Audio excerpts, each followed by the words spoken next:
My research shows that the creator of the universe was not known as God. The creator was never known or was never called God from the beginning of time. The title or the name God is a name of a Germanic idol. It is there. Google it. You come across it. It is called Gouda. Then, gradually, it was corrupted. This is how they spell it. Gouda. The German is a Germanic idol which was corrupted. Then gradually, it was changed to what? Gouda. From there, it was shortened when the King James and his 47 clergymen were translating the Bible or the Alpha scriptures. They turned it into what?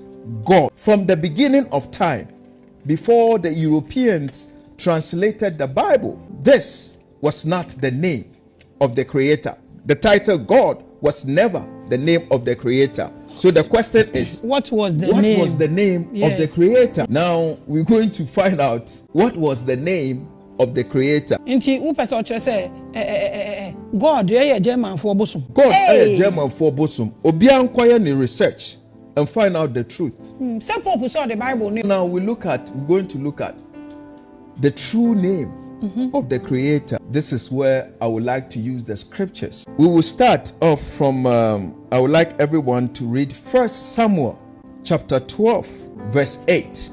In this scripture, Samuel invoked the God of thunder, lightning, and fire. This God of thunder, lightning, and fire, when you come to the Ewe Pilo language, I'm using the word Pilo because it's one of the ancient languages, one of the oldest languages. The God of thunder is known in the Ewe Pilo language as what? Now, after we finish reading 1 Samuel chapter 12 verse 18, we go to Job chapter 37 verse 4 to 5. That also describes or gives you a clear understanding of who the God of thunder, lightning is. Then from there we can also read 1 Samuel chapter 7 verse 10. It also will give you a clear picture of who of how, or let me say, the true name of the creator is. So now let's come back home to the Ewe Pilo language. We in the Volta region, or when I say Ewe Pilo, when I say we in Ewe Danigba, when I say Ewe Danigba, I'm not only talking about the Volta region, but I'm talking about 4 or 5 countries put together or more. You're talking about Ghana, talking about the people of Gadangbe. When I talk about the Gadangbe, our people from Greater Accra all the way to Osudoku attached to the Volta region. The Voltarians, Anglos, all the Voltarians. Okay, then our people in Togo, Benin, and Nigeria, the Yoruba, these are all part of the Evedanigma. That is what was known as what? The Slave Coast. Then we have the Gold Coast. Then the Ivory Coast. This is how the Europeans divided our land during the slave trade. So we as a vow, our God, let's say our Mawuga, is the God of thunder and lightning, and his name is who? Now, this is Yehovah, the God of thunder, lightning, and fire.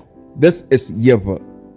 So how do you know his people? Which means if his people are called by name, it means that his people derive their name from his name. So from there, you have, what do you have here? Ever. That is ever, or a vow referring to us. Ever. So, Yehovah, God of thunder, lightning and thunder. He has his own priesthood nation. I'm coming there.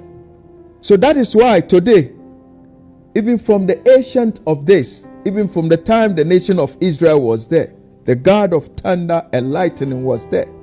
If you go to Nogokpo today, the God of thunder and lightning is still there. It's still there. It's still there. We brought it out. To understand African spirituality, we need to redefine the Eurocentric concept of God, because their concept of God has nothing to do with our concept of God. For instance, when you go to First Samuel, I wish we have the Bible here. First Samuel chapter 12 verse 8. There they say Samuel invoked the God of thunder and lightning. So until you invoke it, until you activate it and assign a specific role to him, you cannot just get up and strike. In the ancient past, when the Israelites were even going to war, it's a God of war. He goes to war. He strikes all his enemies dead. That is why today, up to today, people don't really understand why the God in the Bible in those days was striking people dead by lightning and thunder.